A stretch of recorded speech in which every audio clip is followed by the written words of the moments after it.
I went through the same hiring process, the same procedures as everyone else that was involved in this job.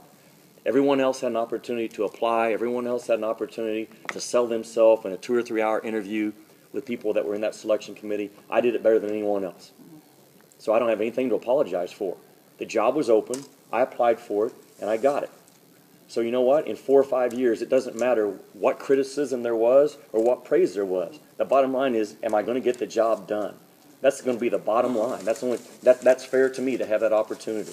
I hope the day comes that if a men's job opens up on somebody's campus and the athletic director at South Carolina feels like that there's a young lady out there or a female and she's the best person for that job, bam, pull the trigger. Absolutely pull the trigger. I'm glad that I wasn't judged because I'm a male. I'm glad that I had an equal opportunity. I hope every female out there has that same equal opportunity as I do, no matter what they want to get into. Am I a little bit of a trendsetter? Did I maybe break some ground? Maybe. I hope it's a positive going forward. I hope everyone in the women's game views my hire as a positive. That Arkansas thought outside the box. They brought in someone that has a passion for the women's game, has a passion for that job, has a passion for his alma mater. I hope it opens up doors for other people like me that are out there right now. For someone to say that I didn't pay my dues, they don't know my track record. I've paid my dues.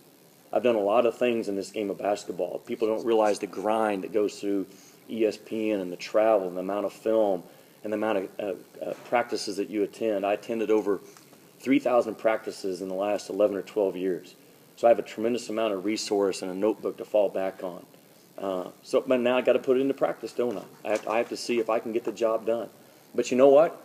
Had Arkansas hired someone that had been a successful head coach in the women's game for the past 20 years, let's say they'd gone to 20 straight NCAA tournaments, you know what? In 5 years, they better have done it at Arkansas. So that's what it all boils down to me. This with Bruce Pearl, too. How does a former analyst, someone who's seen all these teams play, yeah, knowing all these coaches, how do you maybe see the game?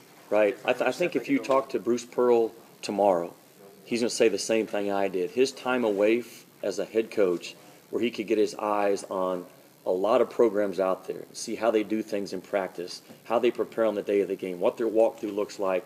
I think Bruce Pearl will be a better coach now than he was when he left Tennessee because of that experience. I'm hoping I'm the same way. I've never been a head coach, never pulled the trigger on the sidelines, making decisions with live ammo flying around us, but I've seen it. You know, I've been a teacher on the air. I think you can't be a coach anymore if you're not a teacher first. I've tried to teach the game of basketball. I think that's one of the reasons why I rose up in the profession like I did as an analyst, because I think I was a pretty good communicator and teacher on my nightly broadcast. So a lot of pressure in the job I just came from, too. You guys know that you're on the air. There's pressure to perform. And so now we'll see how I do in this. When you applied, Jimmy, what did you think your chances were of being hired? I didn't know. You know, the day the job came open, I think it was the day before I was getting ready to do a men's game at Tennessee, maybe the last regular season game of the year. And I got a text message from back home from several people saying that the Arkansas women's job had just come open. I remember as soon as I read that first text message, my heart kind of jumped, kind of stopped and jumped. And I quickly called my wife about 10 minutes before we went on the air and said, I don't know if you heard it or not, but Arkansas women's job has come open. And it's something that I know you and I are going to have to talk about and pray about. Before I ever reached out to anyone or had any conversation, I already knew that that's something that I had an interest in doing. So I think the very next weekend was when I first crossed paths with Jeff Long for the first time, and then it went from there. So I thought after my initial interview with Jeff Long and some of his selection committee that I was going to be in the hunt. I did think that because I think at that point I knocked it out of the park in terms of no one that you're going to talk to is going to have the passion for a Razorback program like me.